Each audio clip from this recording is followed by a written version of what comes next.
আসসালামু আলাইকুম, রান্না.কমে আপনাদের সবাইকে স্বাগতম। আমের মোরব্বা কে না পছন্দ করে, তাই আমি আজ সহজ পদ্ধতিতে আমের মোরব্বার রেসিপি নিয়ে আসলাম। আমগুলো দু টুকরো করে কেটে নিয়েছি। এখন এগুলো কাঁটা চামচ দিয়ে খুব ভালো করে কেচে নেব। দেখতে হবে যেন কোনো জায়গায় বাদ না থাকে। ঠিক এইভাবে আমগুলো আমি কেচে নিয়েছি। এখন এখানে আমি পানি দিয়ে দিলাম। এখন পানির সাথে সামান্য পরিমাণে চুন দিয়ে দিচ্ছি।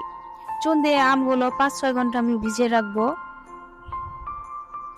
5-6 ঘন্টা ভেজানোর পর খুব ভালো করে ধুয়ে নিয়েছি। এখন এখানে আমি দিয়ে দিলাম এলাচ, দারচিনি ও তেজপাতা, সামান্য পরিমাণে লবণ এবং চিনি। এগুলো একটু নেড়ে চেড়ে ঢাকনা দিয়ে ঢেকে দিতে হবে।